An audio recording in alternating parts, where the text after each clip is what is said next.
Constantly shifting through the time-space continuum, Metron's three disciples observe the universe from the Mobius Couch. Hey, you're listening to Mobius Couch, and I'm Joe, and I am one of three hosts, and we talk about comics and other things of that nature. Who else is here? Patrick, say hello. Hey, it's Patrick. What's going on, guys? Very delayed. And Alessandro, hey, buddy. Wonderfully smooth intro. Hey.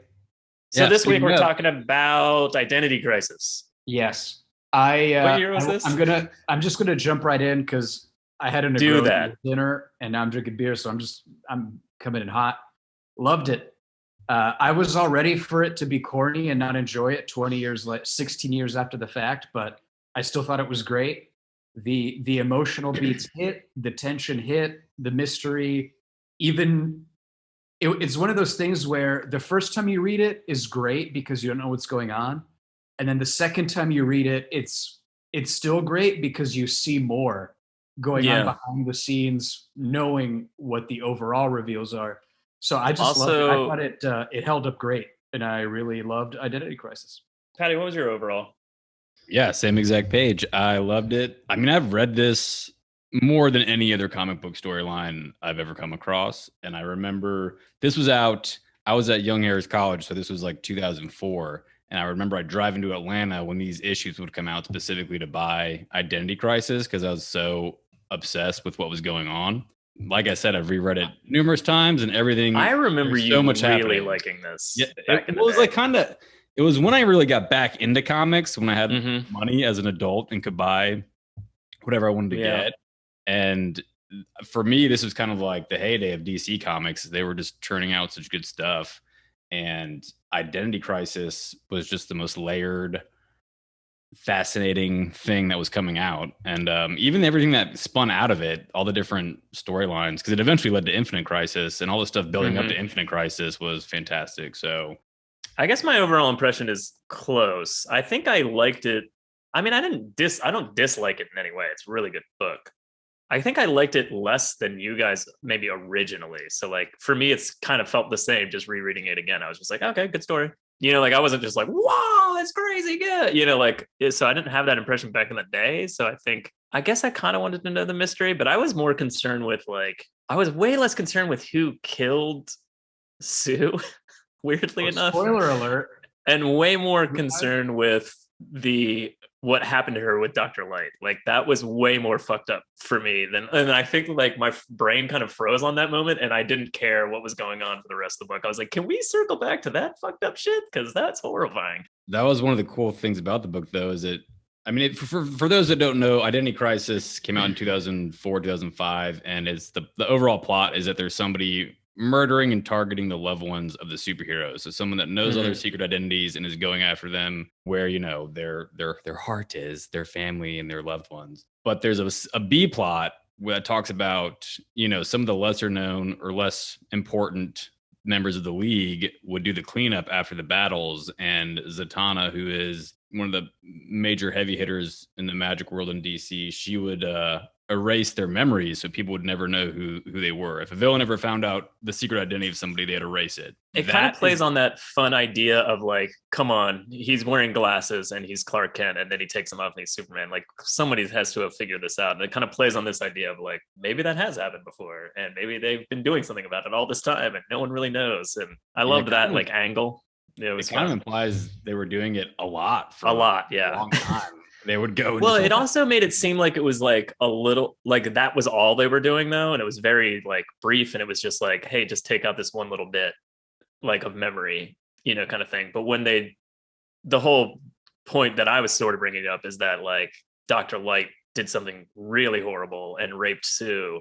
And then, so that being said, they were like, he's just going to do it again. Like, we need to go further than just erasing that he remembers who we are or knows who we are. Like, we need to lobotomize this guy and like fuck his brain up. And that's kind of almost the joke is like, he was always kind of like a C tier, like a D tier villain and like not ever very dangerous. And they were just like, hey, what if he was really dangerous? And because they lobotomized him, that's why he fights the Teen Titans and gets beat up all the time. Like he doesn't even fight the grown-up superheroes anymore, kind of thing. Well, which is also kind of a fucking brilliant idea Meltzer came in with. Yeah, I mean, a cool thing that Identity Crisis does is there's a lot of little things like that about characters that kind of explain how they're like that. I mean, so the edition I have is the 10th anniversary special edition of Identity Crisis, and there's a lot of creator commentary in the background. At the end of the comics.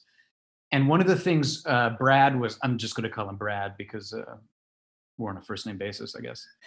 Yeah. But one of the things he mentioned was this idea that, he'd always thought of Zatanna as this sort of incredibly powerful. I mean, she can do anything. If she says it backwards, she can do anything. Like an incredibly powerful superhero, but was never a core hero in DC or the Justice League. And so that was kind of why he had her be the mind wiper, was that idea of maybe the reason she never reached her potential as an all-powerful hero was the toll of this kind of manipulation and mind wiping she was doing, and the kind of loss of innocence and like psychological toll that would have on the person who was doing that, wiping the minds of all these people and taking away their memories. So I just thought that was kind of an interesting take on kind of like retroactively building like her not being able to achieve her potential based on these sort of psychological blocks she would have having done all that. I almost had no recollection of Wally playing such a pivotal like role in this. Like I didn't really recall that. And I was like, oh, interesting. Because as you two know, Wally West, favorite character of all time, loved the fuck out of him. But huge close really behind him is Tim Drake, and there's a huge bit of Tim Drake in this. Yeah, every like in my notes, like every page, I just keep saying I fucking love Wally. He was the best in this, and he is a huge part into because it plays right into the Flash. There's like a lot of stuff that Barry Allen did with Zatanna, with the Flash villains, the Rogues, and there's a lot of cool stuff that happens in the Flash comic because of after Identity Crisis, because Wally adores Barry as his perfect superhero, and he finds out all this shady shit the guy did, and it kind of just like breaks his whole perception of him, and he kind of questions his entire identity as the Flash, etc. But back to Alessandro's point about Zatanna, I mean, I didn't really know anything about her before this, but she's definitely like one of my top 5 probably DC characters, and it's because of this. Wow, really? Of this. Oh wow, okay, yeah, that makes sense. Well, it's weird because she doesn't really feature in the main storyline. You see her in the flashbacks, but I like when they do that, where they take like a character who kind of has a lot of potential. I mean, I think we talk about it with Mr. Miracle and Strange Adventures, with Mr. Terrific, and take these C-list characters that no one really talks about and kind of develops their identity in a way that's really cool, and at the same time fits in with the continuity. It doesn't really, you have to as if it had been there the whole time. Yeah. So Mr. Miracle also a couple cameos in this. Yeah. And again, he did awesome shit. He was just like, well, I can find 7 ways in and out of this place. Like when they're like, the whole idea was that like after, X amount of people died, they just, the security systems within like their homes are like cobbled together in a good way of like all these different technologies. And it's like fucking impossible to break into their homes without one of them knowing. And Mr. Miracle's looking over the crime scene and just like, I think there's like 7 ways in and out of here I can think of right now. But he basically gave him a bunch of leads. He's like, well, it's either this, or this.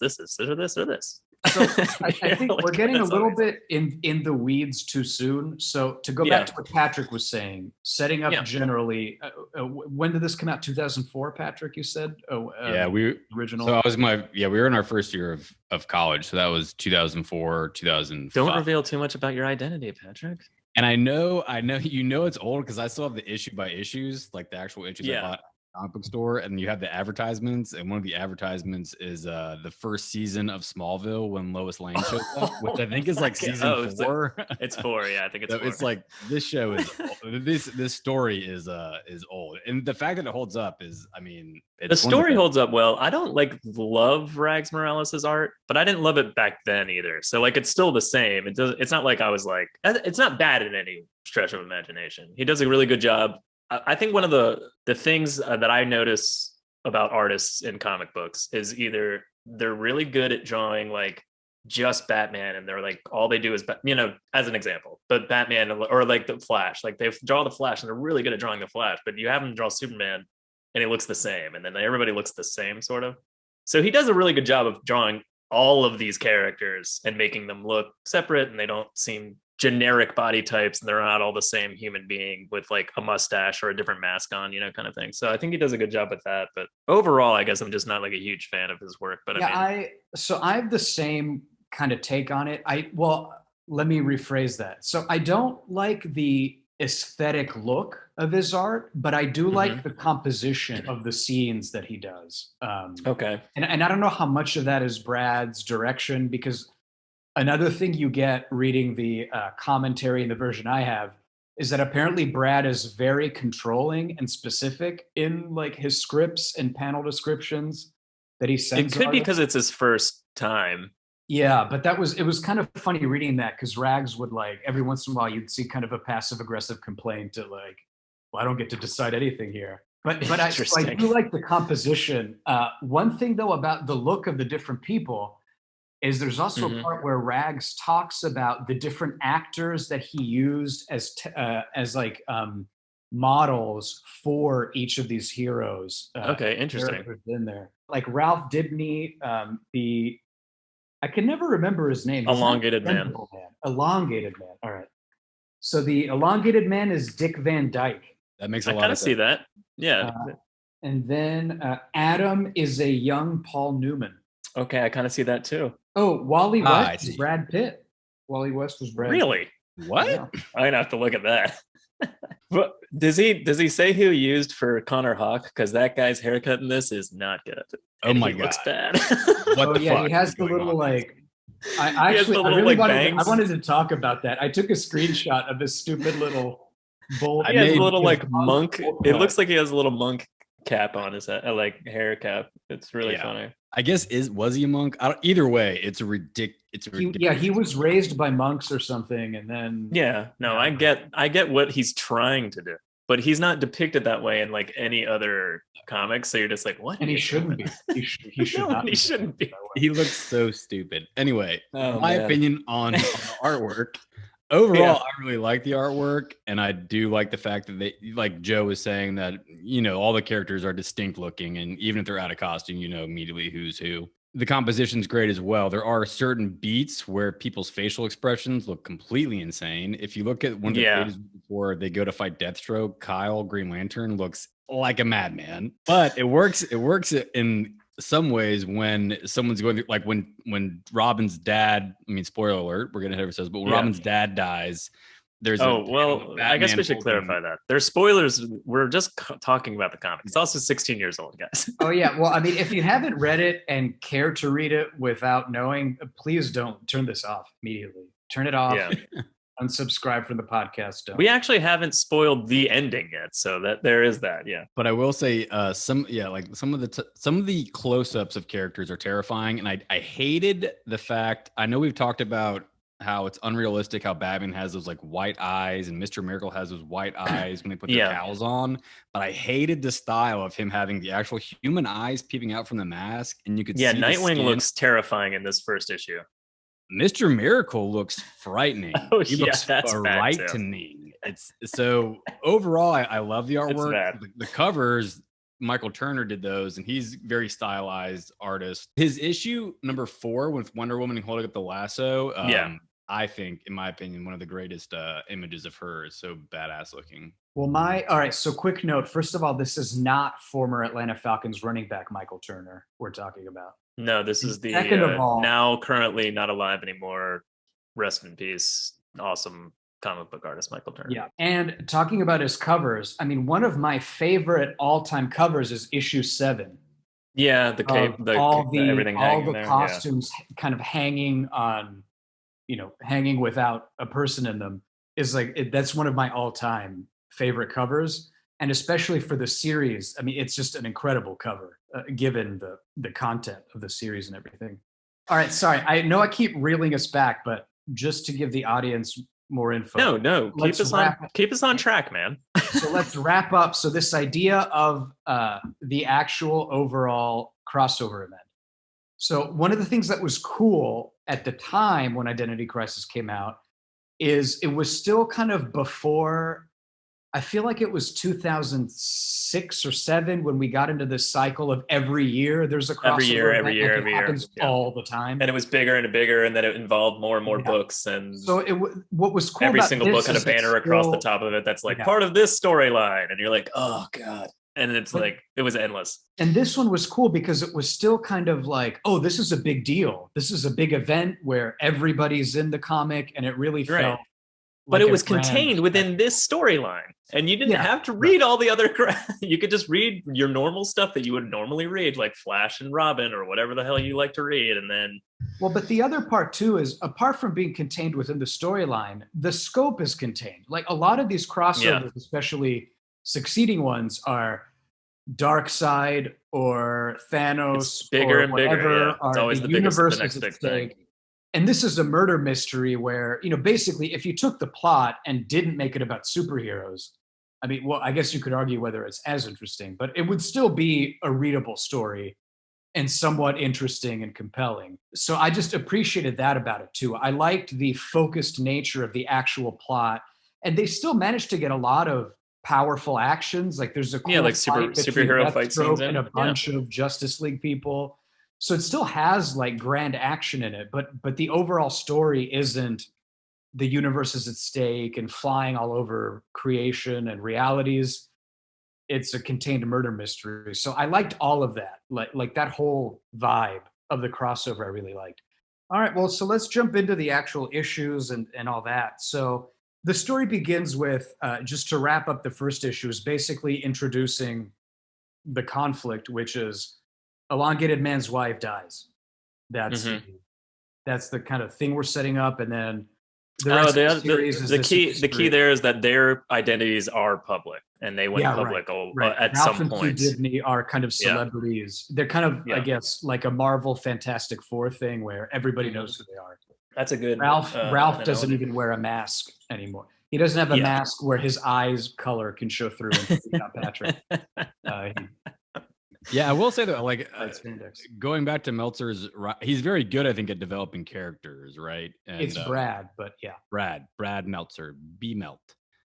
I didn't know anything about Elongated Man. I couldn't give two shits about Sue Dibney, but he makes you very invested in their relationship with like the first few pages of the first issue, to the point where he kind of foreshadows that something bad is about to happen to Sue, and I was already like, nervous for her. You already were kind of rooting for her.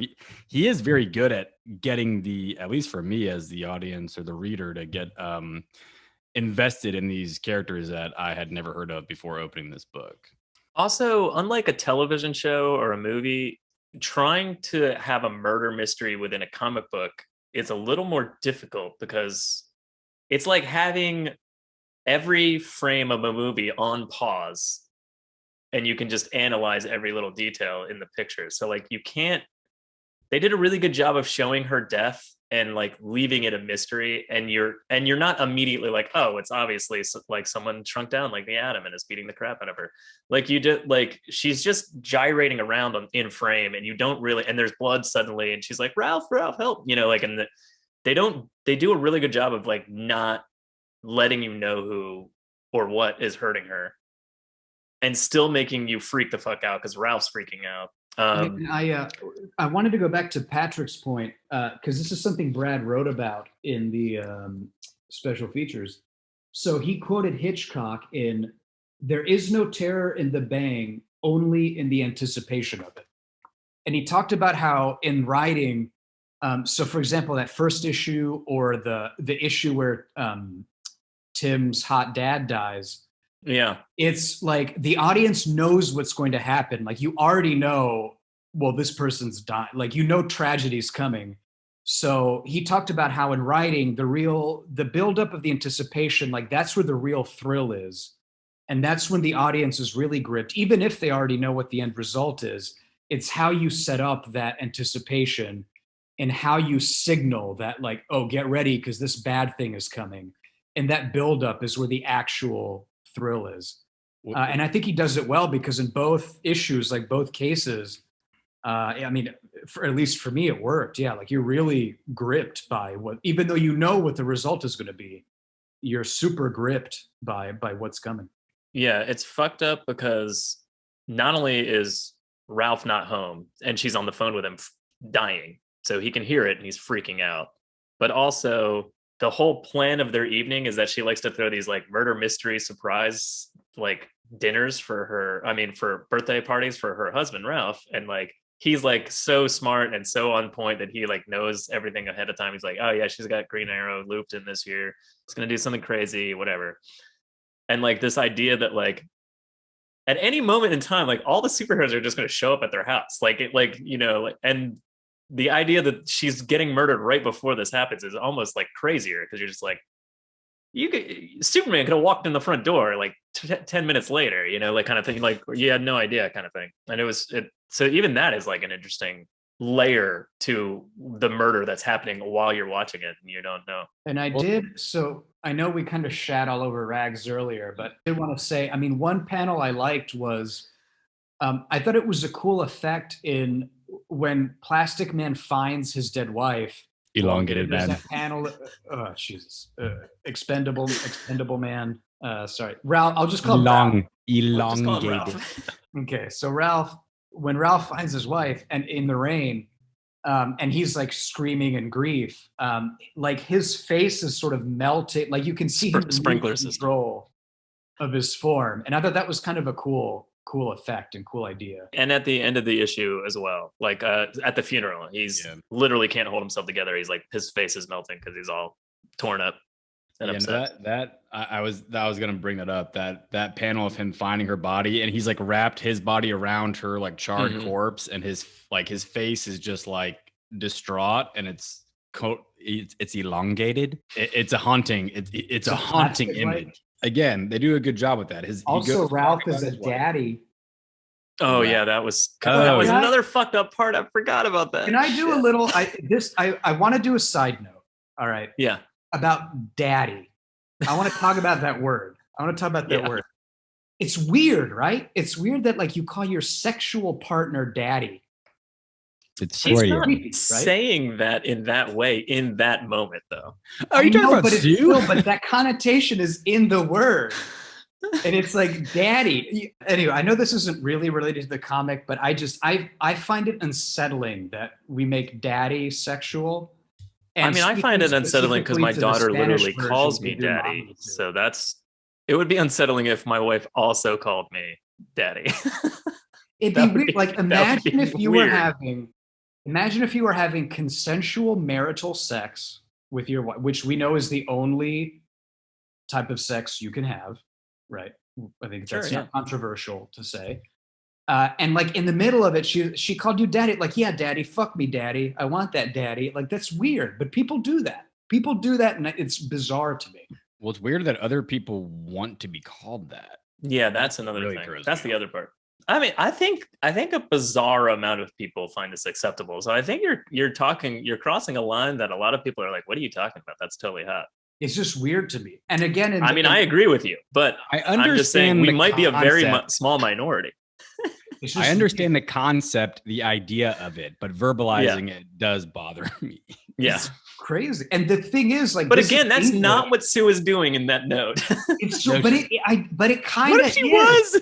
No, it's not. Oh, that would be fucking. It's not what she's doing. If it was just supposed to be innocent, it would have been. She's telling him that he's a father. No, dude. No, listen to me. She would have said dad, like dad. No, that's what you call your own father. Daddy is like a little wink, wink, like, hey, wink, wink, daddy. Now you're I don't think so. Daddy. I think it's guess what? Daddy. I'm pregnant. You're a daddy. No, I don't think it's sexual. No. I think you're reading that wrong. She's saying you're not just my sex daddy. Now you're my let's not talk about the dead rape victim that you're now dragging her name through the mud. I'm not dragging her. You don't know her intentions. She's not even here to defend herself, Al. That's true. I take it back. That is true. I do not know what she meant by that. And it's not my place to say what she meant by that. So I do retract that. But regardless of her specific note, I did want to comment in general on the sexualization of daddy. Well, I think we covered. Glad we got that out there. So back to the comic. So right after Sue's funeral, all the superheroes are at the funeral, and they all break up to go after any villains that might have done this. So Sue's body was charred with like a flamethrower, so they're all going after, light-based, fire-based powered villains. Mm-hmm. And plot twist, everyone leaves, and we learn there's this little secret cabal within the Justice League of Black Canary, Zatanna, Hawkman, Green Arrow, the Atom, and Elongated Man. And they have this little secret, and they're going after Dr. Light, which, as Joe mentioned earlier, Dr. Light was kind of a joke villain. So it's weird for them to think, if you had any idea who Dr. Light was and you read that last panel where Ralph is saying, we're going after Dr. Light, you'd be like, what? Why the fuck are you doing that? Yeah. Which they immediately address in the next issue, which again speaks to the writing quality of this storyline. Like, instead of going like, and we're going after Dr. Light, and you're like, what the fuck? And next month you go, oh, and that's why. Shit. Like, you're not like left on the hook waiting till like issue 6 to be like, why are they still chasing Dr. Light? They haven't explained it. Or I don't have to read some sort of side issues to find out. Quick comment, just because I'm seeing this panel. So quick comment on the 5 heroes you mentioned. Hawkman, A, I didn't know his wings were fake. B, best nipples in the series, even better than Miss Adams, which we'll get to at the end. But Hawkman, great nipples. Nipples aside, Hawkman has like the best chest out of any superhero or supervillain. He's just got that. He's got that perfect amount of body hair. Exactly. His chest it's not a bear. I know what you're talking about, Patty. I know what you're talking about. It's not quite a Snyder Zeus, but like it's got enough hair. Snyder Zeus had no hair, which is kind of a he had negative. Some hair, didn't he? Did he? I don't know. If he did, I was so distracted by all the rippling muscles, I didn't notice it. Yeah, I didn't notice either. I was distracted by the fact that his shoulders are 5 widths of my shoulders. So issue 2 starts off with this little secret cabal of the Justice League, but then you find out that Wally, the Flash, is there, and he's vibrating really fast so no one can see him. But Hawkman can see him because I guess he has Hawk powers. I wrote in my notes, I said, what the fuck are Hawkman's powers? And then I said, Kyle can turn invisible? Can Green Lanterns turn invisible? What was that about? That actually does make zero sense. The fact that Hawkman can see Wally, I kind of buy it, but like that's not really one of his powers. You know what I mean? Like, I don't know where that came from. You're right. That's 2 weird fucking things that I didn't even think about. I just like read it and went, whatever. I will say, have real hawk eyes in his mask.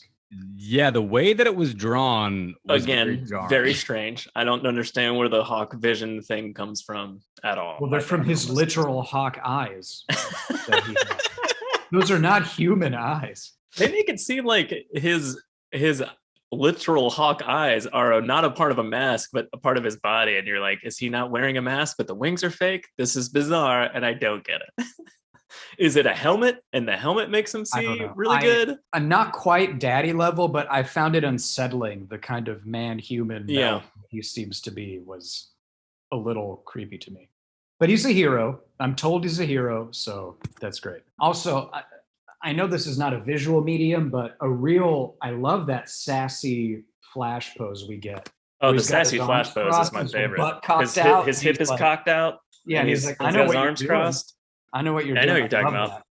That's frozen in my brain as the strangest Wally West pose of all eternity I think I've ever seen. He's so sassy with what he's saying too. What did he say? He's like, "Do you want me to get Clark and Bruce here? I can do it." He's like, "I can get him here in a second. I can literally. They'll be here in a second, literally." Ollie. You know what's funny about that? Because like initially I was like, Wally noticed that they hung back and didn't have anyone to go fight, but not Batman. And then 5 seconds later, they're like, "Oh, wait, Batman wasn't there." Never mind. All right, it's acceptable. Funny note, going back to the creator commentary, in the first draft, Batman was at the funeral, but then Brad was thinking about it, and he thought, well, but the character probably wouldn't be at the funeral. He'd be trying to solve the crime. So he talked about how I love that.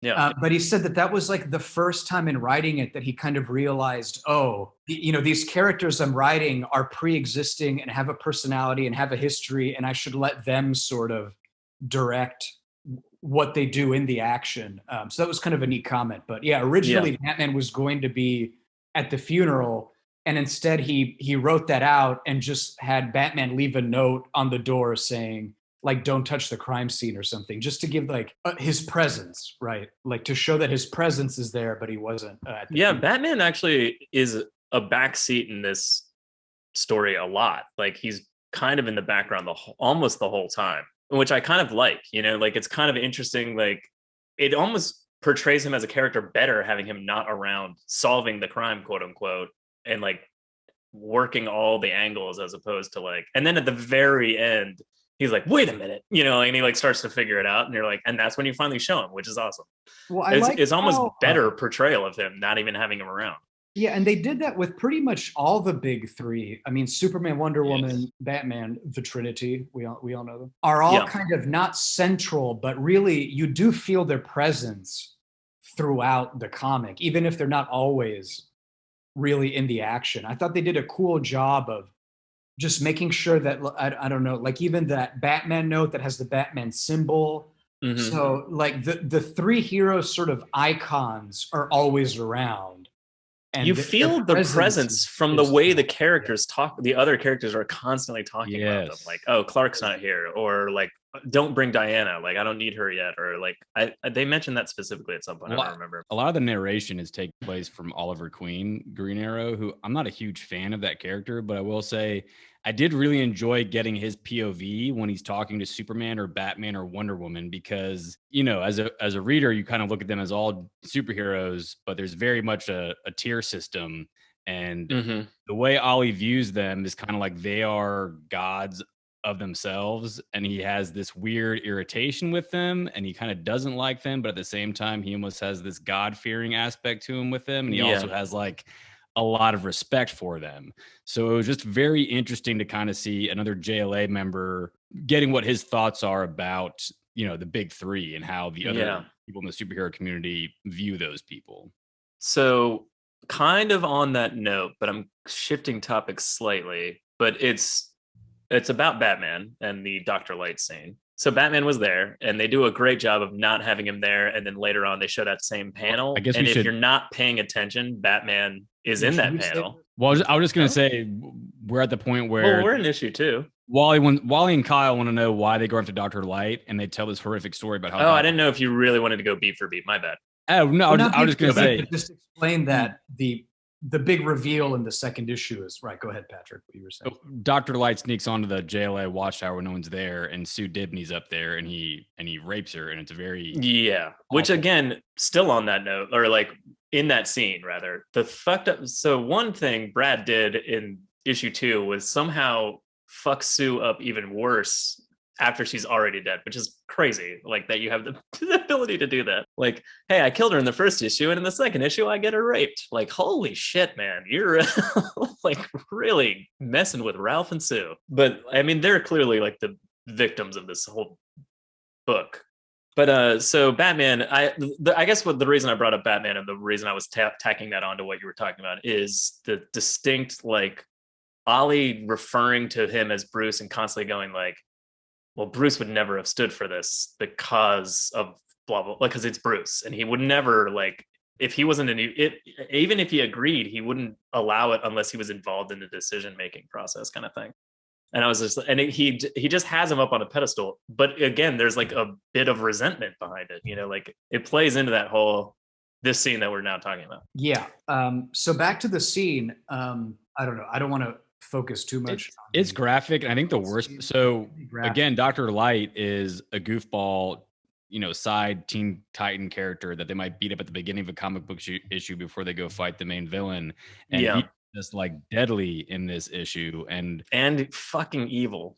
Well, and then his control over the Light, because after they get Sue out of there and it's the League trying to figure out what they're going to do with Dr. Light, he talks about going to prison and how he'll just playing holograms of it. Yeah, his hologram powers. He makes like, and he's basically making them watch it again. And even that's like fucked up. Like honestly, it really does. He really does allow you to justify their actions based on how horrible he is being. So he doesn't like, I mean, it still colors them as heroes, like in terms of like, oh man, they really did that. That's so fucked up. But like at the same time, you're like, he kind of gave him no choice, you know. But the scene is graphic. I was actually thinking about having to draw that. I was just like, God, that must have been not fun, you know, having to draw those panels. Like, it's not like you could just blink and your page is done. Like, you have to fucking sit there and draw it. So like, man, that must have been not fun. And the look on his fucking face when Barry gets there, because he gets there first, because it's just, he looks up like crazed and just and then they beat the crap out of him. Well, they describe him as like a rabid dog or something like that. Like his adrenaline was so high that it took all 7 of them to take him down. Which is ridiculous, because I mean, there's a Green Lantern there in a Flash. But I mean, well, they have a lot of trouble taking villains down. We're going to get to that. Speaking of villains, though, it goes from that horrific scene with Sue, and it cuts to like this abandoned satellite that all these villains hang out at. And I will say, I loved everything about this whole like villain network of the ones that are actual professionals and just doing it for money, and the different like the weird friendships they have. It kind of they're weird tiers. Like you're seeing the tiers of like the Trinity are held up on high above like Green Arrow and some of the other heroes, but the villains themselves have tiers. Like there's the crazy ones that just do it to fuck with people. Like they even list them off, like Lex and whatever. Well, and then there's also like, because you're getting the perspective of, I think, Merlin, who is basically the bad guy version of Green Arrow, and he's talking about everyone on the satellite, and like Shadow Thief, who I guess just has a suit that gives him his powers, but if he doesn't take it off, basically an addict, he won't take his suit off. There was also something too about the way they drew them. The Monocle, who I don't know anything about that character, but I loved his character design, because it just reminded me of like the Adam West Batman with that. It might even be like a villain from Adam West. Well, I do think, I mean, going back to Rags' art, I mean, I think a lot of the aesthetic he was going for that maybe the three of us don't like a lot is this kind of, I don't know whether it's golden or silver age, whatever age, but old-timey age look to these superheroes, like in the 40s and 50s, that sort of time. Because I mean, the other cool thing that, I mean, I like that you brought up the villain part of this, Patrick, because at the same time as he's kind of unmasking these heroes and showing them as human and as fallible people who make mistakes, or, well, I don't want to say make mistakes, but make compromises and difficult choices. Brad's also kind of doing that with the villains, because a lot of these villains that we see, like we see Captain Boomerang trying to connect with his son. We see Merlin, who's really just a professional. And so even though these villains are still like pretty unhinged and, you know, not model citizens or anything, we're still seeing kind of like a human professional side to them, as we're also seeing that on the hero side. So I just thought it was an interesting kind of multi-dimensional unmasking and like taking down from the pedestal all these heroes, but also at the same time, whatever the evil version of the pedestal is for these villains as well, and really recasting all these people from Green Arrow to Zatanna to Captain Boomerang to Merlin as really just more human people with private lives. Also, Slade desires. Slade got there's a distinct, when he fights them later, he's like, well, I would have done it for free, but don't tell, you know, he paid me really well, but I would have done it just to fuck with you guys. But like that idea of like, why isn't he constantly just going after the Teen Titans if he hates them, or why isn't he constantly just fucking with them? Because no one's paying him to do it and he doesn't care. And it's just like, and you're like, oh, that explains a lot, actually. You know, like, why isn't he just constantly going after the heroes? Because he doesn't give a shit unless someone's paying him to do it. And that's what you can tell he did a lot of character work with, and I think that's he pulled some deep cuts too. Like for somebody that hasn't written a comic book, assumedly, you know, clearly he's either a comic book reader or he did a shitload of research. Because like just Dr. Light in general was just a deep cut. Like let alone Monocle or some of these other random. They're kind of like bottom tier villain characters that he's just like pulling up and being like, hey, look at these guys, what are they doing? He does a good job of humanizing, I mean, Captain Boomerang especially, and the whole parallel between Captain Boomerang and his son, and Robin Tim Drake and his dad Jack Drake. It's like adventurer extraordinaire. Silver Fox, attractive man, Silver Fox. I mean, I know you're laughing about the adventure obituary thing or whatever, but like, I don't really remember exactly, but like when Tim became Robin is because his parents were constantly gone. They're super rich. Like he was literally kind of like an Indiana Jones type, like off doing shit all the time. I think that's what that's referring to. But it's physique for it. We get all these hot butt shots. Rags for the pantry. Maybe it's Brad's influence of this panel should be shot from this specific angle. I don't know, but if not, Rags is choosing some very interesting bulging areas to I will say the best part of that obituary where it says Jack Drake Adventurer, if you look at the next guy's obituary, it just says Baker. He's a baker. Rich guy, adventurer, father to Robin. Baker. Before we go to the Deathstroke fight in the next issue, I did want to go back to Rags and this idea of maybe his aesthetics aren't great, but I do like the composition. The scene where the League votes on the sort of mind wipe, I thought was really well done because there's a lot of depth to it. Like in the foreground, you see Barry Allen Flash kind of torn, trying to decide. Yeah, and they're off to sides. Yeah. The next level is Dr. Light on the ground. The next level is the two groups of heroes, yay or nay.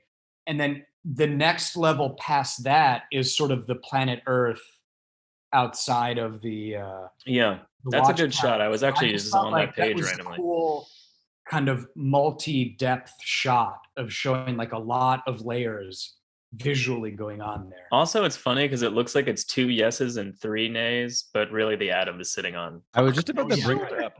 The atom is always miniature sized in any, like, we get it, he can fucking shrink. He's even at Sue's funeral, he's fucking miniature sized sitting on the pew. It's like, why are you small? But that's what, but I think another point that Brad look what I can do. We get it, Adam.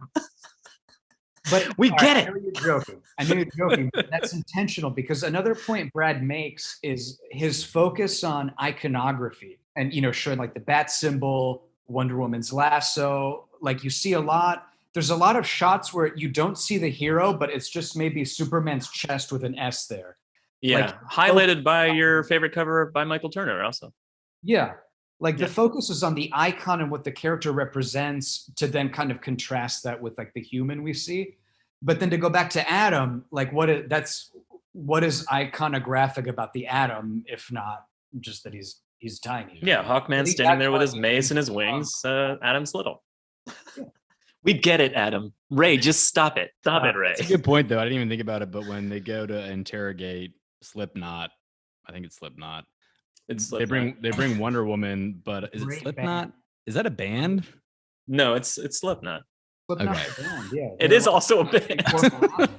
They wore masks. Anyway, my point is they bring died Wonder in the Woman. Suicide Squad. Wait, Suicide Squad really fast. They bring Wonder Woman to interrogate him, but all you see in the panels is just you see her hip in the lasso. You never actually see like her face, and she doesn't say anything in that scene. I love when Ollie's like, he's not looking at her rack, which I give him credit for or something like that. I was like, Jesus. So the key, the key is that Barry does decide, shockingly, and to Wally's surprise, that they should do this to Dr. Light. Like he joins the sides of the yeses. Let's put it that way. So they mind wipe Dr. Light and lobotomize him. And what we don't know at this moment in time that I kind of already spoiled is that Batman was there or comes in later because of the gravity of what happened and sees what's happening. And he's like, what the fuck? And he starts immediately running in to stop it. And, we can talk about it when we get there. Going back to Barry, I think that's a cool technique too, because the same way that we as readers are seeing a lot of these heroes sort of lose their luster, Wally is experiencing the same thing in regards to Barry, who's his hero, right? His idol, his hero is Barry. And so as we're learning that about all our heroes, Wally's also realizing, oh, well, Barry did some shit too.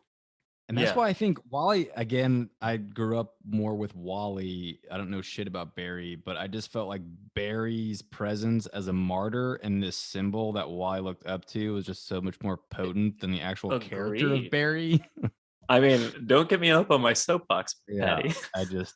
I'll talk about it all fucking day. Wally's the greatest Flash of all time. Wally's the greatest Flash of all time. Again, now currently the Flash again. Thank you, DC, for finally getting it right. One thing that was, I'm sure Brad did it on purpose because there's no way he didn't. But every time Wally asked a question, someone would respond with, "You have to understand. You have to dial understand. it down, Wally. Like, stop being so angry." And he's like, "I think I have a right to be angry. You have to understand. If I'm not mistaken, what you did was fucked up. Stop justifying it to me. You have to understand, Wally. I don't." They say it like it's every single and God damn it, Ray, would you turn big? Well, that's the thing too. When Ray's small, isn't his voice like, "Hey, you guys"? Like a chipmunk's voice? It's got to be like a chipmunk's. You did it so well. It was freaky. But once you realize that, every time you read, because there's a scene where he's like flirting with his ex-wife, but he's small, and it's like she must. Oh my God, that's even freakier. Little... I didn't even think of that. It's not like you'd have a deep booming voice when you're like 6 inches tall. No, you wouldn't. But anyways, it'd be like your action figure, like walking across the table and being like, "Hey, want to fuck or what? Like, what are you doing?" So we go into issue 3 though. So, and this starts off with Dr. Light is tipped off by the Calculator, who is the villainous version of Oracle. So he's like a hacker, and he helps them get jobs, and he provides information to the villains at a cost. He tells Dr. Light, which was that invented in this series? It's the first time I saw it. I didn't know the like Calculator before. Yeah, it was a great idea. It's really cool giving the villains like their version of Oracle. But so Dr. Light knows the League is after him, and so he hires Deathstroke the Terminator as a bodyguard. And issue 3 starts off with the League members going against Deathstroke. And I feel like this was like a soft reboot of the character of Deathstroke. Not that I knew a huge amount about him. Outside of him fighting the Teen Titans. I mean, when I first read this issue, I probably reread it like 6 times that day just because the fight is so well choreographed. He Batman planned the fight, you know? Yeah, it really highlights how smart he is. He beats the shit out of them pretty quickly. So aside from the one part where I was like, there's no fucking way that would get Wally, everything else is awesome. But also I really do love I love when he stabs Wally and then it's Oliver Queen, Wally Ollie. It's Ollie's voiceover happening. And he says something like he twists the sword to make sure he stays down. And it's just a really huge close-up of Deathstroke's eye. And it's just a little bit of blood spattering up like behind his head, you know? And I'm just like, oh, that's so fucking cool. Because he says he twists the sword and you don't see it, but it's just like a little bit of extra blood just going, you know, like spurting up. And you're like, fuck, that's a pretty cool scene. Anyway, this fight seems awesome. Spend a little disbelief and just believe that somebody who can move so fast, he can vibrate and be invisible would then just. I mean, you have to. It wouldn't be fun if they couldn't get beat up though, you know, like you got it. And it was written well enough to where you're like, cool fucking plan. I like it. Things, anyway, you know, cool like fight, and he takes down. So it's reasonable. All of the JLA. We get another real close up on Hawkman's nipples and how they look like his harness. You get 2 close-ups. You get 2 close-ups. There's a lot of interesting angles. So you get a really nice Zatanna ass on one page, right before he it's punches her right in the lung to stop her from saying spells. That was awesome. The best part of the fight. That was so insane. Yeah, and then you get the Hawkman nipples. Yeah, Zatanna's probably got the second best butt after Jack Drake. I mean, they don't highlight Black Canary's ass at all. Let's put it that way. I feel like Black Canary was very much minimized in the storyline. She kind of do, except for the fact that like every time Ollie mentions her in reference to like the loved ones that are in danger, and he's constantly like, "Well, what about Dina?" And she's like, "Fuck you, I can handle myself." So that was driving me nuts. Well, every time she does pop up, she's at least presented as like a strong character. She's not like. I guess from my perspective, though, like Green Arrow has a very long history with her. He knows that she's a total badass. But he's even back then, even more. He's always been like portrayed as kind of like a sexist douche. Yeah. You know, so like he would absolutely say that. You know, so I did say I liked how she smacked him down. Issue 2 is when he says something about her going home, and Dina's like, "I can handle myself, thanks, Dick." Yeah, like I can scream with supersonic noise. You have a bow and arrow. Which again, back to the Deathstroke fight. awesome way of canceling that out. He slaps a plastic black hood over her head and she can't breathe or scream. So like that was fucking awesome. I liked the concept of him trying to stop Green Lantern by using his willpower to overpower the ring. Yeah, that was not like that. I felt like Kyle was very much written in a way that he was very much an amateur rookie, and I feel like at this point he like true. Yeah, like at this point he was Ion for fuck's sake. Yeah, it's not like he's got the normal Green Lantern costume on. He's come a long way in terms of him being Green Lantern. He was a pretty beta loser in this. I mean, he totally got out. I mean, Deathstroke alpha flexed him and out willpowered his own ring. I mean, it's just sad. I mean, he's a little soy boy beta. So Deathstroke eventually gets kind of nuts. They just start brawling with him, and Ollie takes one of his arrows, Green Arrow, and stabs Deathstroke in his missing eye socket. Which causes Deathstroke to lose his mind and goes like ravenous. And it's kind of like, and he's like, I took one for the team, and he really did. But I mean, like, he broke his concentration. He got him to stop thinking about the next 10 steps ahead, and he just started wailing on Green Lantern or Green Arrow. And at that point, they all took him down because they all like recuperated. And then because of that, Deathstroke stalks Green Arrow for like the next 2 years in the comics, trying to get paid. It's pretty badass. It's awesome. There's an aspect in the Green Arrow comics where he literally starts having a sword like in his sheath to fight Deathstroke because of this. Because Deathstroke is fucking after him so often, which is kind of awesome. Yeah, and that panel where they're all kind of ganging up on Deathstroke triggers Light to remember the memory he lost. Yeah, which I think I want to call bullshit on that, but I mean, I guess there's no other better way to get the story moving. But like, it's like, come on. I mean, she magically altered his brain, and he just went, never mind, those connections are back. But I thought, I mean, from Brad's point of view, I thought it was cool storytelling because we saw that it's great storytelling without Batman. And then now when Light remembers is when you get the first hint, because in Light's memory, you do see Batman. You know, it's funny. I think I noticed that like right the fuck away, and I didn't put those pieces together. Like, I think I literally thought they made a mistake or something. Like, I didn't like think, oh, that's Batman was there and something happened. You know, I was just like, why the fuck is Batman there? No, I thought that was a cool little thing. But it was amazing. It's really cool. Yeah. But so it ends with, they do defeat Deathstroke, but then Light flash bombs them or whatever. And then that's just kind of the end. They get away. Well, so at the very end of that issue, the Atom is on the phone with his ex-wife, Jean Loring, and she gets attacked while they're on the phone. And it's portrayed as some guy behind the door, and he hangs her in a noose. So that's how that issue ends. And then we go into issue 4, which I like. The one quick thing I want to mention real quick before we move on is Green Arrow is continuing to talk to Wally about like the fucked up thing that they did. And he kind of just references like, you know, that time Joker shot Barbara in the spine, and the time that this happened, and the time that this happened. And it's just like, holy shit. Like, you know, he just like quickly like they quickly show like a few panels of like, you know, this guy figured out that Clark Kent was Superman. We had to fucking wipe his mind, you know, like shit like that. Like, and you're just like, God damn, how many times have they done this? I know we kind of hit that note already, but it's so crazy. Like, how many times? Now that you bring that up, there was another thing, because so basically at the end of this issue, Green Arrow comes clean to Wally and is like, yeah, we would wipe people's memories, we lobotomized Dr. Light, all this crazy shit happened. After the fight, Superman shows up, and the Flash, Wally covers for, you know, the Cabal League that has his secret. Yeah. But then he goes to confront Green Arrow, and he asks Green Arrow, he's like, so like Superman, Wonder Woman, Batman, they have no what does he say? Like, they've never said anything about it. You've never blah blah blah. And he's like, they're smart enough to know. Ollie goes, people hear what they want to hear, or something like that. And it zooms in on Superman's ear, because Superman can hear from across the planet. So like, he could technically hear what they were just talking about if he wanted to. And Green Arrow, and they're like 20 feet away.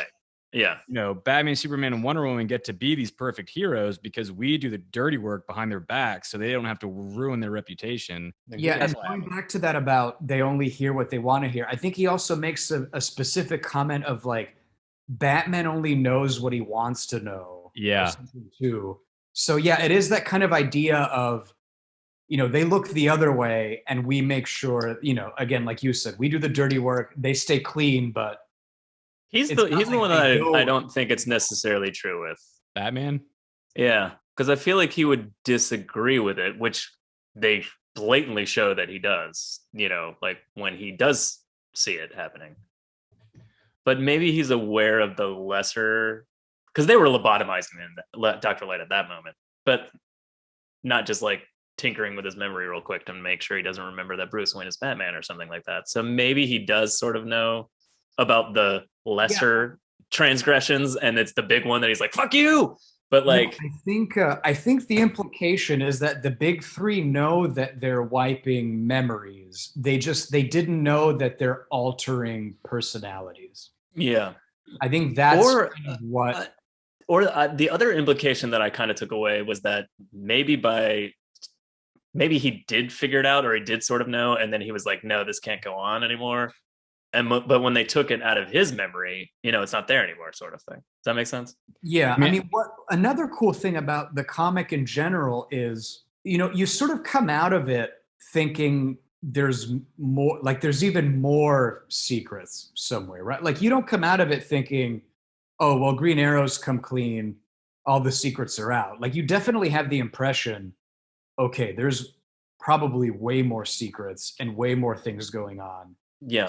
Really, the show does, I mean, not the show, but the series does a really good job of chipping away at these kind of idols and these heroes. And after that, it's kind of like the dam is open. Like if they lied about that, what else might they have lied about? And you just get this feeling that there's a lot more secrets around the Watchtower than even just wiping villain memories of identities or whatever. The other thing, though, back to when Ollie says, Batman knows what he wants to know. I don't think he remembers. I think he has an inkling of something happening, because there's another scene where Wally says, you really think Batman has no idea you did this? And again, Green Arrow has this respect for them, even though he can't stand him. He's like, he's fucking Batman. Of course he has an idea that something happened. But I think in the larger scheme of things, when he says people know what they want to know in reference to Batman, it's like, if Batman took a second look, be like, how come none of these supervillains have ever figured out who we are? And actually, because he's Batman, he would have figured it out, but he's kind of turned a blind eye to it. Yeah. I don't think he knew for sure. I don't know if the Trinity knew for sure they were even mind wiping them, but if they were to sit down and think about it for 2 seconds, they probably would have been able to figure it out. Yes, I think that was Green Arrow's point. All right, but moving on comic wise, so like Patrick mentioned, a big important event is that Mrs. Adam gets attacked, and that kind of she gets hung. Her and Adam together again. Yeah, he races home and rescues her by going into the rope and breaking it with his body, which is bizarre. And look at that young Paul. He's able to travel through, so Adam can go so small he travels through phone lines. So he goes. Yeah, she's on the phone with him when she gets attacked, and he goes through the phone. And that's another comment that Rags makes, is that in the original script, Brad wanted to show the rope breaking over 18 panels and 2 pages. And Rags was like, you're insane. We're going to make this 3 panels. That's insane. Because I was looking at today, I was like, why did they have so many fucking images of the rope?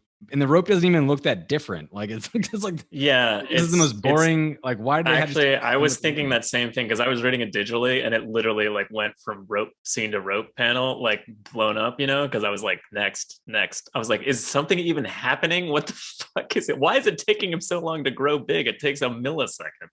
Well, Brad wanted more, so you could thank Rags for the, because it's about the suspense, Joe. It's about the buildup. He's not gonna break the rope. What if he didn't? Strange. He just gets stuck. He just gets tangled. Shit! Stuck in his rope. Is this a Dutch knot with a French twist? What kind of knot is this? I'll tell you. The only guy that can tell you about knots, Slipknot. He's currently in jail, so it's not him. Yeah, I mean, let's just go right to, I guess the next most interesting part is sort of Tim's hot dad dying. In these issues too, you do get Captain Boomerang reconnecting. Yeah, there's more Captain Boomerang with his son. They're weirdly reconnecting, and the son is actually appreciative of his father. That's a piece of shit villain for some reason. they end up going after all sort of ex-Suicide Squad people, and in this whole villain melee montage, Firestorm dies. Yes, that was strange. jaw-dropping and crazy. It's crazy. But because of the Batman mind wipe and the rape scene with Dr. Light and the lobotomizing and like the murders, like it almost falls by the wayside. That one of the heroes. So that's going into issue 5. And then it's like, it's a nuclear reactor. He's gonna die. He's gonna die. And he just, and like of all people, it's Billy Batson, who is a child. and it's like, well, Captain Marvel. I'm sorry. Shazam nowadays is like, you gotta fly. Like he just goes, you gotta go. Like get the fuck out of here. You're gonna kill us all. You know, kind of. And he's like, and I like how they make the note of like he doesn't even hesitate. He just shoots up into the sky. But it's like, holy shit! And right before he goes, he's like, tell these people I love them. You know, and you're like, oh my god. Fucking you're crazy. right. This is it was like half a page. It gets no fanfare. It's half a page, like he's dead, and then all right, next scene. It's literally he gets the Shining Knight, who is like a whatever character. He has like a magic sword. Shadow Thief steals it because, as Alessandro mentioned, they think a Suicide Squad member is committing these crimes. So they're going after everyone that's ever been in the Suicide Squad. Shadow Thief steals Shining Knight's magic sword, stabs Firestorm with it. And then it cuts to like a cutscene of Adam and Jean Loring like doing foreplay before they have sex. And then it cuts back to Firestorm exploding. You're like, what the fuck was that? It's an interesting juxtaposition for sure. But yeah, when Shazam, Captain Marvel, again, there's the facial expressions of the characters do convey a lot of emotions when it's done right in this book. And Shazam he just says fly and he says hurry. And the look on Shazam's face is like, you can tell he's processing all these emotions. Like his friend's about to die. But the more important thing is if you don't get the fuck out of here, this entire city. Like he'd probably be fine, but the people around him would not. Right. You know, like, and it which is kind of funny that he's the one who speaks. And you're right. His facial expression is like, I understand that this is fucked up, but you need to go, like, because there's nothing else to do, like, you know, kind of thing. Another part, a different fight in that montage that I want to talk about that I thought was kind of funny. Another soy boy beta moment from Kyle Rayner. So he's got Deadshot in a box, and he tells Deadshot, "Oh, if you shoot, it'll ricochet." And Deadshot shoots him, and it ricochets and hits Deadshot himself in the neck. And like I was laughing at that, like what a moron. But then Kyle releases the green box, and Deadshot just gets up and like blasts him in the face and runs away. And then I went like, "Oh, touche, Deadshot." It's a good thing Wally was there, the greatest DC superhero. I grew up in that time. Patrick, you did actually. I think we all grew up in that like 90s time when, I mean, Kyle was Green Lantern, Wally was Flash. Like these were the heroes. But then like immediately in the 2000s, DC was like, you know what? Forget it. We're bringing the old guys back and just shitting on these young people. And so this is a weird time in comics where like the heroes we knew as kids are just getting kind of thrown away as the old people come back. Not quite yet for some of them. Kyle Rayner anymore. So I think they already knew they were bringing Hal back though, because there's that whole there's definitely a wink moment in this. But it was an issue 4 with Ollie goes to talk to Hal, who is currently the Spectre, and he's like, when are you coming back to life? Because he's already currently come back to life, Oliver. And he's like, I got plans or something like that. And you're like, come on. I was thinking though, because I don't know anything about the Shining Knight, and I realized that it's his sword that kills Firestorm, and the sword melts, and it's like his magic sword. Do you think he went into like a depression after that? Being like, he's done. He retires. He can't really talk to anyone about it because, like, you know, it's not like Firestorm died, so like you losing his sword is. I'm super depressed that I'm not a superhero anymore. All I have is this magic sword. Got taken out of my hands and melted. I got nothing. But I can't talk to anybody about it because my buddy died at the same time. And it's like it was my sword that killed him because the crackhead with the shadow suit stole it. And God damn it, Ray, grow big. It's creeping us all out. I think that would be a great Tom King series. That would, deals with Shining Knight being depressed about his magic sword. Oh, and then we learn. So we're already in Firestorm dies in issue 5. At the end of issue 4, we're there. Lois Lane gets a death threat from the killer. So I know who your husband is with an S shield as the S. So that's why issue 5, all the heroes are like losing their shit and they're going after every villain on the planet. Yeah, because once Adam's ex-wife is attacked, it kind of opens the floodgates of like, holy shit, how much do they know? And then Lois gets a note that's like, I know who your husband is. Towards the end of this issue, Jack Drake also gets a note that's like, protect yourself or something with an R in with a circle around it. That scene had me bawling the first time I read it. Get into that. I have a lawyer question for you, Patrick. Talking about Lois Lane. So is she married to Superman or Clark Kent? And if the one she's not married to cheats on her, is that infidelity? They're the same person, though. Yeah.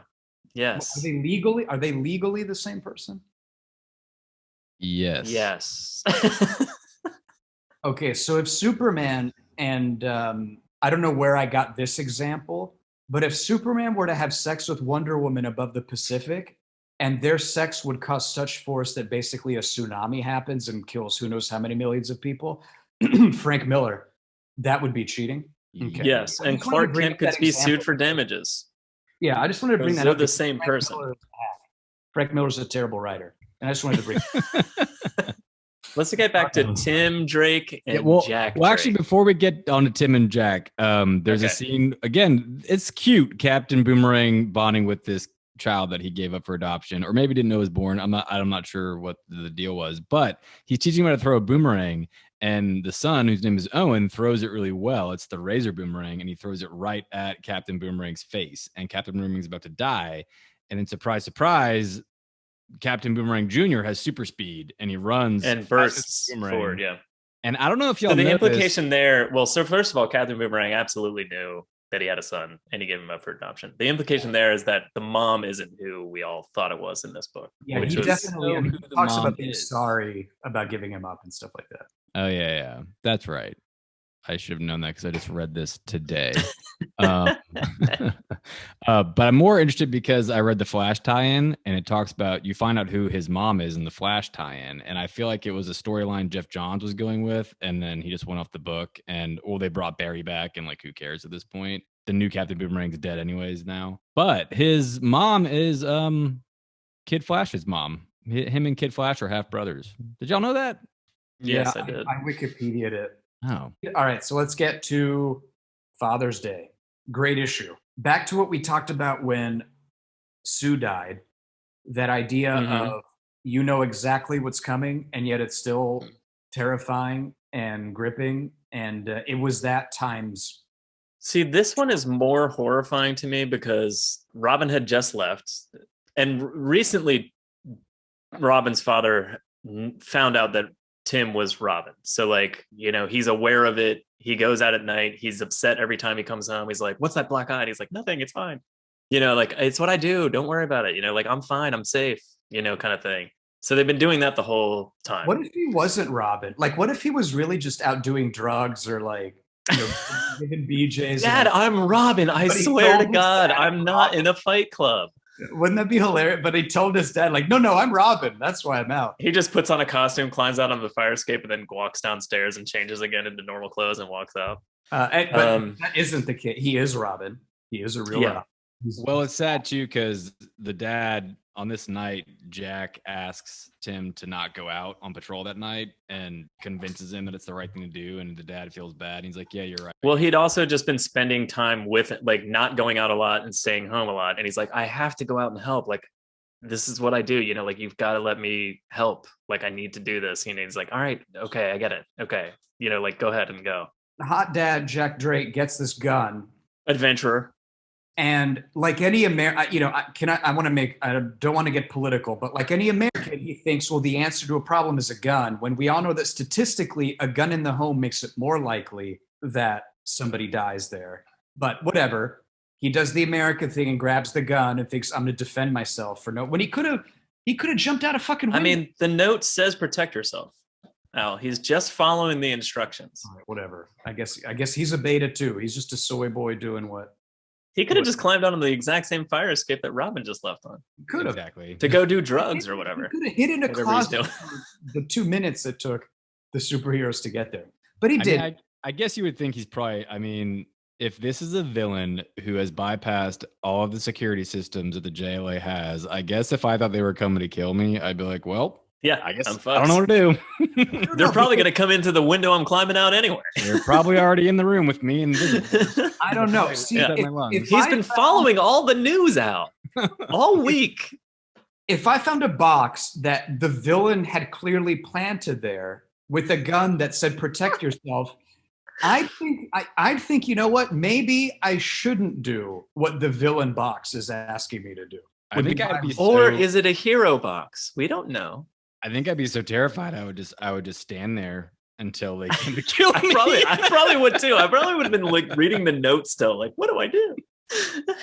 And then Captain Boomerang just puts a boomerang in my back. The phone call scene with Robin not being nearby, and he's with Batman in the Batmobile, and they're driving, and then like they realize that, and like Bruce is like freaking out too because he understands, and he swirls the Batmobile around and he starts hauling ass back towards Jack Drake, and like the entire time he's on the phone with him, so fucked up, and like and Jack Drake's like, Tim, this isn't your fault. Like, don't blame yourself. I love you. Like all this shit, and you're like, oh my god, this is heavy. That was a sad part because Jack has a JLA signal that Robin gave him, so he gets patched through the Oracle, then he's patched through the Batmobile talking to Tim, and like Jack pretty much had already accepted his fate that he was gonna die, and like the most important thing was for him to make sure that his son didn't feel guilty about it for the rest of his life, and I think that aspect. I mean, the phone call in general was very horrifying, but I think the fact that Jack's main priority, even when he was about to die, was to make sure that his son did not have to live with this like emotional baggage for the rest of his life. Yeah. Except that, I mean, and Tim's face is like, please, and he literally looks at Batman and says like, please, Bruce, like, please help him or something. And then Batman's like looking at like, oh, fuck. It's just like, oh man, it's really bad. Yeah. The only thing is that if you know anything about human psychology, you know that the most damaging thing you could say is, it's not your fault. Don't carry this with you the rest of your life. Because then the kid's going to do exactly that. What? Is that a real thing? Of course, like if the dad tells you it's not your fault, don't carry this, you'd 100% that would fuck you up. I think Tim would have done that anyways because Tim insisted that he leave that night, and then his dad died 10 minutes later, and his dad died. I think that's why Jack was going out of his way to be like, do not take this with you. Like, but he will. He 100% will take it with him. He would do it anyway. At least he has this like phone call, like alleviating the blame. All right. Anyway, he would do it anyway. All right, but very gripping moment. It's also, I know we don't care about Captain Boomerang as much, but at the same time, he also left a message for his son saying, yeah, like, I'm finally back in the game. I'm going to do this thing. Catch, all that kind of stuff. So that was also, I mean, again, we don't care as much about Captain Boomerang. I think it's important. It's also pretty impactful and like pretty sad too to see. And it was an interesting thing because it was like, from the Captain Boomerang side, the son is the normal person. Captain Boomerang's in the supervillain world, getting back into the game. And then Jack is the normal person. His son is the superhero. And Jack is trying to convince him to get out of the game.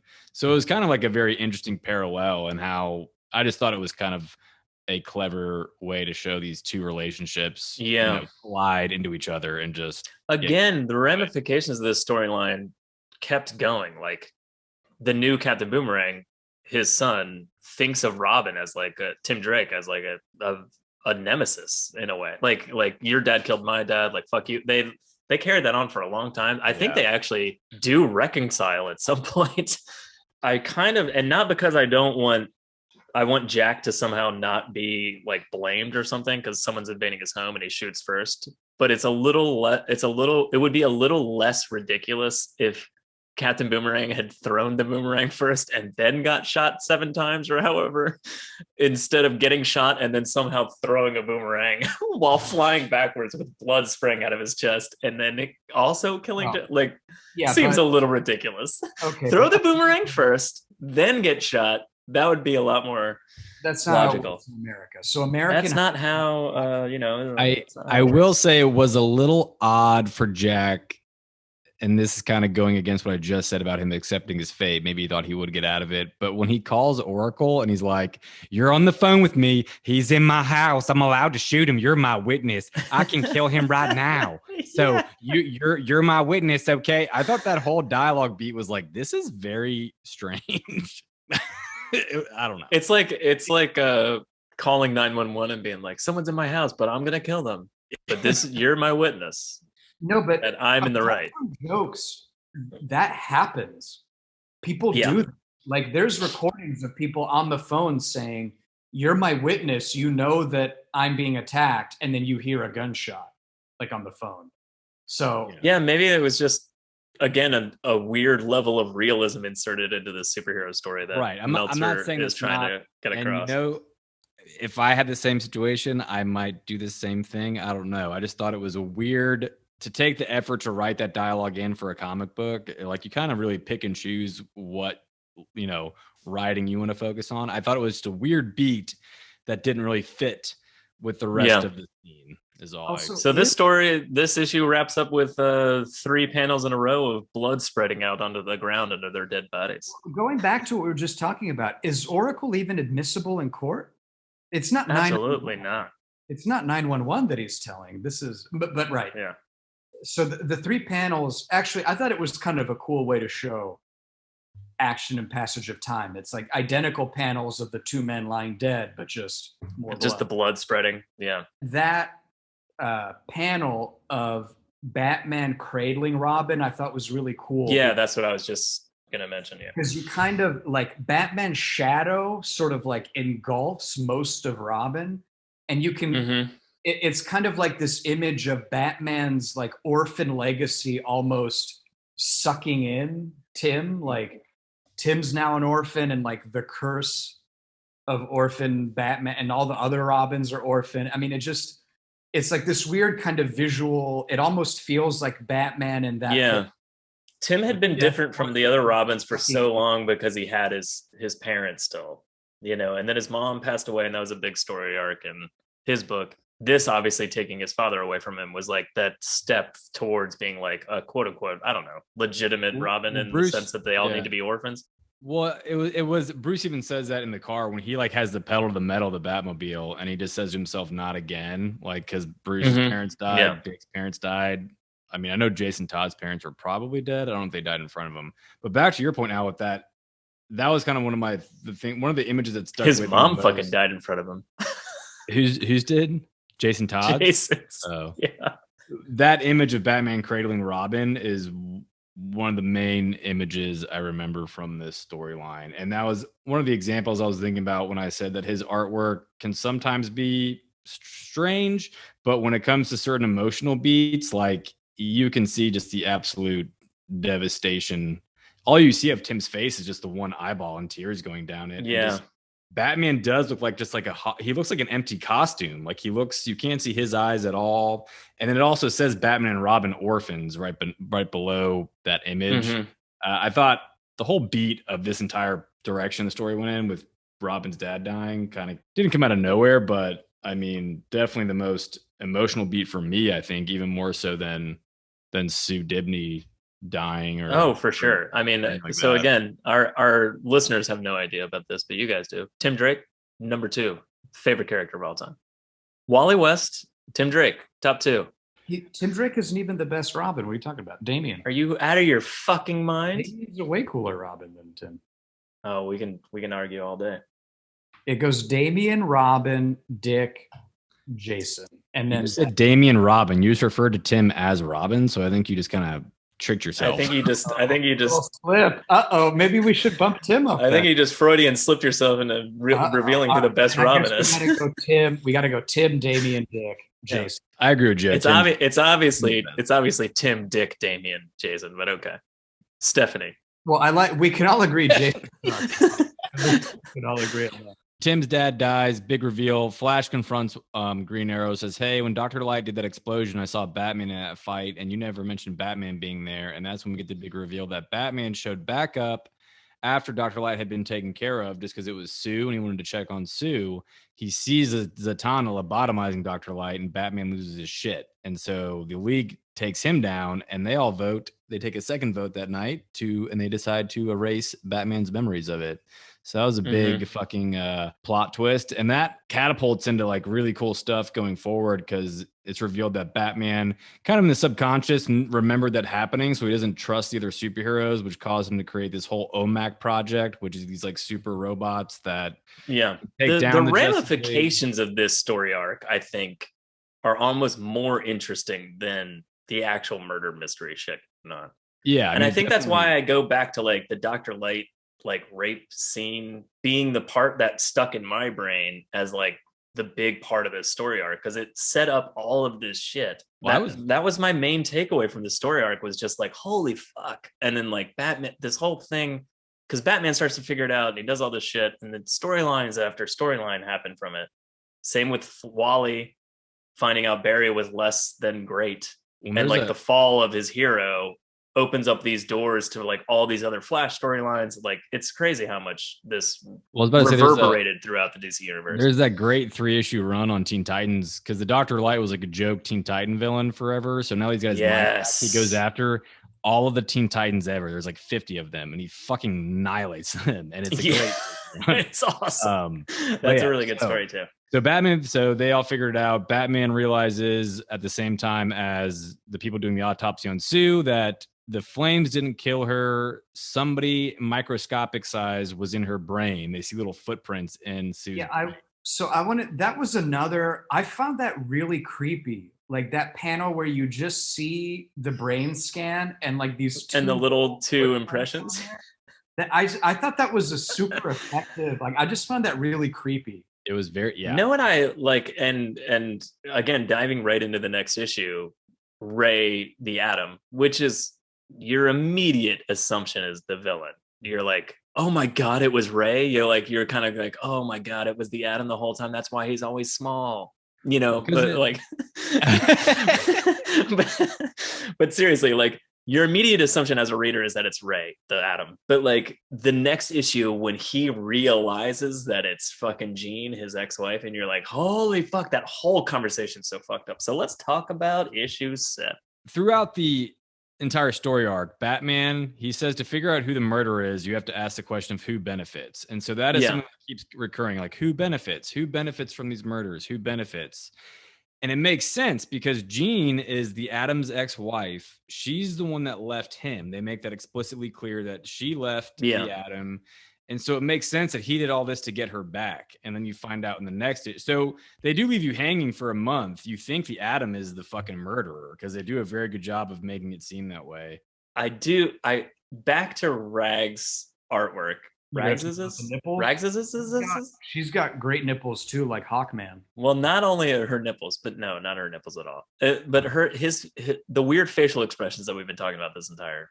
He has a way of drawing their eyes so intensely that like at any given moment you might be like, is that person crazy? Are they the killer? You know, and like it's kind of why you sort of believe it's like the Atom, because he's like, hey, you ready to fuck right now? And his eyes are like so fucking scary. You're like, holy shit, it's the Atom. Oh my God. It turns out Jean is a complete fucking lunatic, and she's like, I just wanted to hurt Sue. I didn't want to kill her, and I thought that would make you nervous enough to come back to me. And then a few pages later, it shows Jean like she accidentally increased her size too much, and she gets into Sue's brain by going through the phone line. Then she increases her mass too much that it causes Sue to have like a seizure.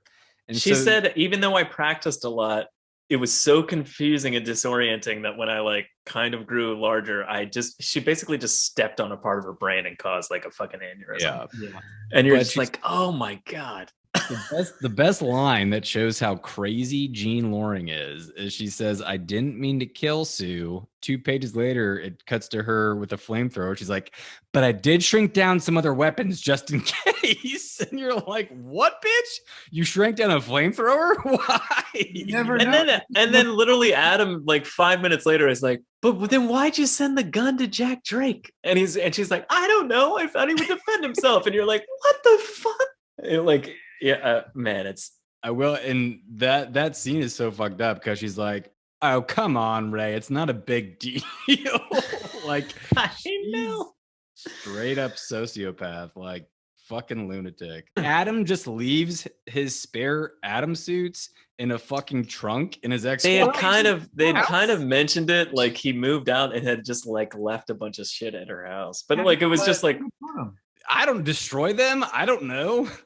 Well, you might use them later. They're, take them fucking with you. Yes, they can fit in your goddamn pocket. He just got divorced. He was in an emotionally fragile state. He doesn't have to move boxes. He can shrink them down. They just fit in his palm of his hand. The palm of his hand is his moving truck. Carry everything to your new house. Joe, his suit's in the box. How can it's a negligent display of the use of technology that creates superpowers. Come the fuck on. It's out of control. He's part of the murder.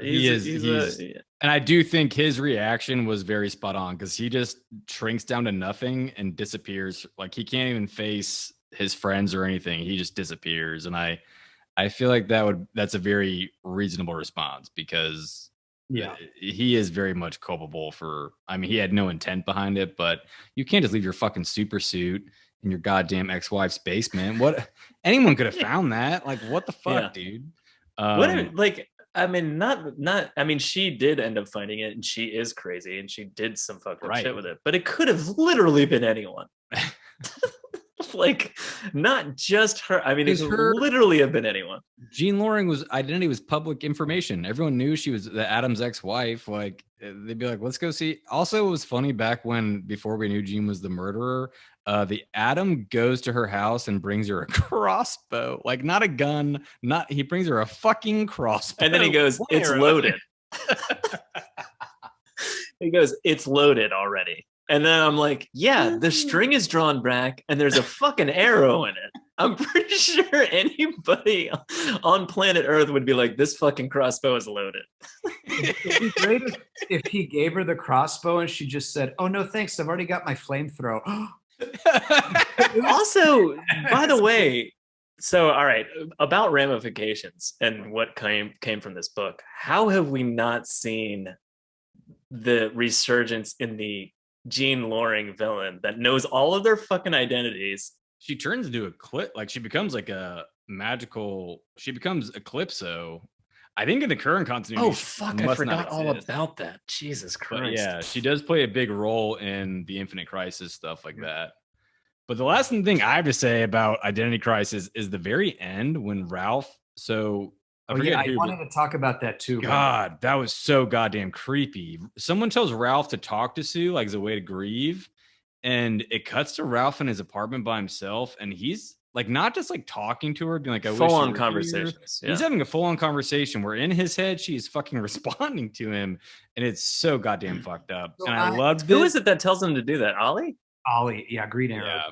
But I wanted to bring that up because I'm glad you talked about this, because in the creator commentary section, Brad and Rags talk about it as if it's like a loving, sweet scene. They completely, with no irony, talk about how wonderful it is to like see this, I don't know, like see the strength of his love and this kind of stuff. And they don't at all mention how like just really creepy it is. But I read it as very much unsettling and like, oh, Ralph is now insane. That's how I read that is. Yeah. Okay, Ralph is now. That's how you read that.